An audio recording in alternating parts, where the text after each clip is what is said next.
Kumusta at maligayang pagdating sa Revealing Revelation. Ngayon ay may isang kapanapanabik tayong tatalakayin na may kaugnayan sa pag-aani ng trigo. Talagang nakakagulat kapag nakita mo ito. Direktang konektado ito sa pre-trib group, isang natitirang grupo na magsisilbing magdala sa mid-trib group na susunod, at lahat ito ay may kaugnayan sa iba't ibang uri ng trigo. Ang pagtutuunan natin ng pansin ay isang natitirang grupo mula sa pre-trib na ito na mananatili upang maglingkod sa mid-trib great multitude hanggang sa sila ay pumasok sa mid-trib great multitude. Ipapakita ko sa inyo ang ilan dito. Sa Lucas Kabanata 12, nagkaroon na tayo ng pag-aaral tungkol dito, okay? Sa Lucas Kabanata 12, simula sa talata 35, makikita natin ito dito mismo. May tatlong grupo ng manggagawa rito mula sa pre-trib bride, sa mid-trib great multitude, at sa post-trib pagbabalik ng Panginoon, kasama ang mga apostol mula kay Juan. Ngunit sa Synoptic Gospels, may tatlong grupong nananatiling naglilingkod sa Panginoon. Panoorin ninyo ito. Sa Lucas 12:35 mo, maging handa at panatilihing nakasindi ang inyong mga ilawan, maging tulad ng mga naghihintay sa pagbabalik ng kanilang Panginoon mula sa kasalan, upang sa pagkatok niya ay mabuksan agad ang pinto. Mapapalad ang mga lingkod na matatagpo ang nagbabantay. Sinasabi ko sa inyo, siya mismo ang maghahanda, pauupuin sila at lalapit upang paglingkuran sila. Kita mo, ito ang pag-uusap na nangyayari lamang sa Lucas Kabanata 24, kung saan umupo siya kasama nila, lumapit at pinagsilbihan sila at kumain kasama nila. Tama? Sa Marcos, sa dulo ng Marcos, sa Kabanata 16, napakaiba nito. Sa Mateo Kabanata 28, napakaiba rin nito. Meron tayong mga turo tungkol dito. Pakinggan ang talata 38, at kung siya'y dumating sa ikalawang pagbabantay, ang 144,000 na tinatakan sa pahayag swelta bago ang kapighatian ang ikalawang pagbabantay. Sila ang maglilingkod sa mga trumpeta. Ano ang kasunod? O sa ikatlong pagbabantay? Sino kaya ang ikatlong pagbabantay? Iyan siyempre ay tumutukoy sa 12 tribo na maglilingkod sa Panginoon sa panahon ng milenyong paghahari. Kapag siya ay bumalik na nakatapak ang mga paa, lalabas sila upang ituro ang mga daan ng Panginoon, at sila ang kumakatawan sa mga pintuang daan kung saan lahat ay daraan upang sumamba sa Panginoon sa panahon ng milenyong paghahari. Nakakatawa kung paano nangyayari yon, di ba? Perpekto ito kapag naintindihan mo. Pero gusto kong mag-focus sa unang natitirang grupong ito, okay? Itong unang grupo na magbabantay na siya ay darating at uupo at kakain kasama nila at paglilingkuran sila. Okay? Dahil ang grupong ito ay mula sa pre-trib na nobya. Okay? Sino sila? Well, makikita mo rito, sila ay may kaugnayan sa Smyrna. Kaugnay sila sa Smyrna. Pakinggan ang sinasabi tungkol dito. Alam ko ang iyong gawa, hirap at dusa, ngunit ikaw ay mayaman. Huwag matakot sa iyong daranasin. Narito, ibibilanggo ng dyablo ang ilan sa inyo upang subukin at magdurusa kayo ng 10 araw. Maging tapat hanggang kamatayan at bibigyan kita ng korona ng buhay. Ang may pandinig ay makinig sa Espiritu sa mga iglesia. Ang magtatagumpay ay hindi mapapahamak ng ikalawang kamatayan.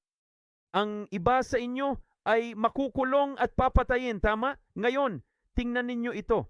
Sa Lucas 21:36, ang pre-trib ay mangyayari bago magsimula ang lahat ng ito. At ano ang sinasabi nito? Ngayon may natitirang grupo. Ngayon nagsimula na ang mga nabanggit sa itaas. Kinuha na niya ang pre-trib na nobya at babalik siya bilang mga ngabayo sa puting kabayo sa ika-8 araw upang tuparin ang isang yugto ng 40 araw gaya ng itinuro natin. Ngunit may natitirang grupo ngayon na naghihintay sa kanya na bahagi ng nobya, ngunit pinili na inihanda at piniling manatili at maglingkod sa Panginoon.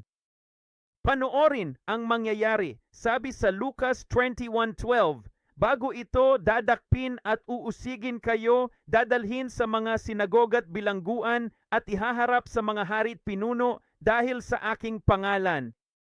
Talata 16, at kayo'y pagtataksilan ng inyong mga magulang, mga kapatid, mga kamag-anak at mga kaibigan at ang ilan sa inyo ay ipapapatay nila. Kaya sa tatlong diskurso, tanging kay Lucas lang nabanggit ang mga bilangguan.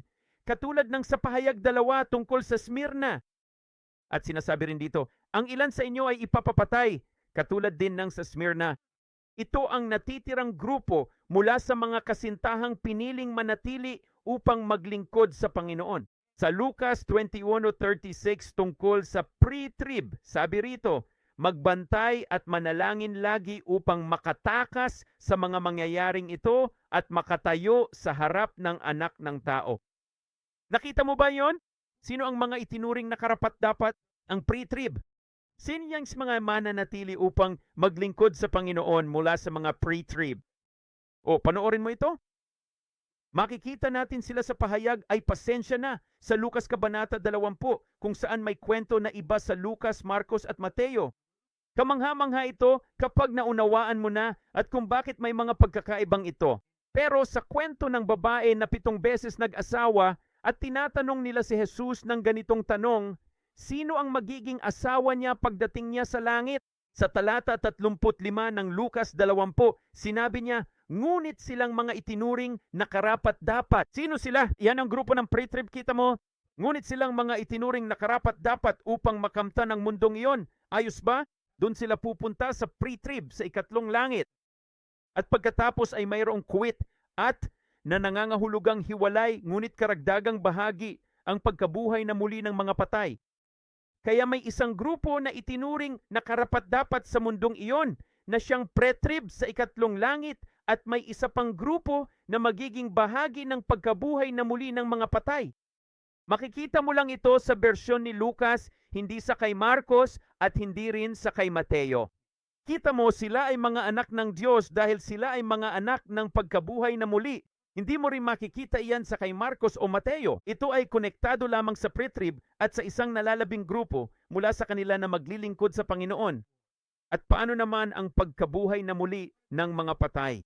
Tingnan mo kung saan ito tumutugma. Nakita mo ito sa Smyrna, di ba? Nakita mo na sila ay magiging ano? Sinasabi na ang ilan sa kanila ay papatayin at ang ilan ay ikukulong. Pero ano ang gantimpala na matatanggap nila? Sinasabi na hindi sila masasaktan ng ikalawang kamatayan. Hindi sila masasaktan ng ikalawang kamatayan. Kaya pumunta tayo sa pahayag Kabanata 20 at tingnan natin kung nasaan sila. Tingnan mo ito. Mayroon kang mga saksi para sa Panginoon na mababasa mo sa Lucas Kabanata 24. Ipinusta nila ang kanilang mga ulo. Pinugutan sila dahil kay Kristo hindi tinanggap ang kanyang marka o larawan. Sabi rito, sila'y nabuhay at naghari kasama ni Kristo ng 1,000 taon. Ang ibang patay ay hindi nabuhay hanggang matapos ang panahong iyon. Ito ang unang pagkabuhay na muli. Mapalad ang kasama rito. Walang kapangyarihan sa kanila ang ikalawang kamatayan, kundi magiging mga pari sila ng Diyos at ni Kristo at maghaharing kasama niya ng 1,000 taon. Sa kanila, walang kapangyarihan ang ikalawang kamatayan. Ito ang grupong iyon ng mga natirang taga-Lucas mula sa hanay ng nobya. Kaya ngayon, panoorin mo ito. Sa kwento ni Leah at Raquel, okay, malamang gagawa pa ako ng ibang mga pagtuturo na mas detalyadong tatalakayin ang mga bahagi nito. Kaya sa kwento, sa Genesis Kabanata 20, nagtrabaho si Jacob na ang inaasahan ay si Raquel ang mapapangasawa niya at nagtrabaho siya ng 7 taon. Ngunit sa pagtatapos ng 7 taon na yon, hindi niya nakuha si Raquel. Sa huli, si Leah ang nakuha niya at malinaw na labis siyang nabigo dahil dito. Pero ano ang nalaman natin mula kay Laban, ang kanyang biyenan?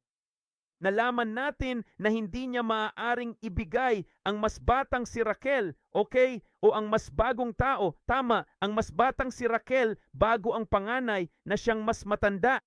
Kaya parang ang bago ay mas bata at ang luma ay ang panganay, tama? Hindi ko maibibigay sa iyo ang bago o ang mas bata bago, ang mas matanda o ang panganay. Ngayon, karamihan sa mga tao ay hindi ito alam, pero may 2 uri ng trigo na itinatanim, okay? At itinatanim ng ganito sa Israel. Tinatawag silang winter wheat at spring wheat. At ang winter wheat ay itinatanim sa huling bahagi ng taglagas Tumutubo ito ng kaunti, naguugat, at pagkatapos ay natutulog o nagpapahinga sa panahon ng taglamig. At ang pagkatapos sa pinakamaagang bahagi ng tagsibol, muling tumutubo ito at inaani sa pinakahuling bahagi ng tagsibol o unang bahagi ng tag-init. Okay? Ito ang pista ng mga linggo. Ito ang pre-trib na koneksyon para sa mga naniniwala sa pre-trib. Okay? Yung grupo ni Leah na iyon na makikita mo na ang winter wheat ang mas matanda bago ang spring wheat na mas bata. At panoorin mo kung ano ang mangyayari. Ang spring wheat ay itinatanim sa tagsibol at tumutubo ito sa buong maiinit na buwan ng tag-init at pagkatapos ay inaani sa huling bahagi ng tag-init o unang bahagi ng taglagas. Panoorin mo ito. Alam mo ba kung ano ang tawag ng mga Hudyo sa pagkakaiba ng spring wheat at winter wheat? Tinatawag nila itong Yoshon, na ang ibig sabihin ay luma, at Kadosh, na ang ibig sabihin ay bago. Ang lumang ito ay ang panganay katulad ni Leah.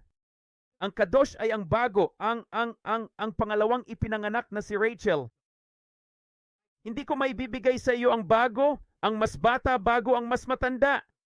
At hulaan mo kung ano. Eksaktong ganyan din ang nangyayari sa isang ani ng mga Hudyo. Sa lumang butil, maaari itong kainin dahil itinanim at nag-ugat bago ang Paskwa noong nakaraang taglagas. Kaya pagkaani nito sa huling bahagi ng tagsibol o simula ng tag-init, maaari na itong kainin.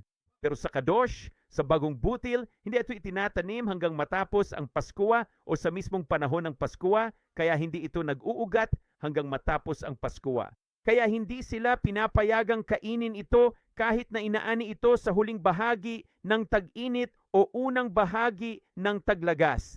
Inaani ito noon pero bawal itong kainin hanggang sa susunod na Paskwa. Iyan ang propetikong larawan ni Leah. Kaya ano ang mayroon ka sa tatlong pista ng Panginoon?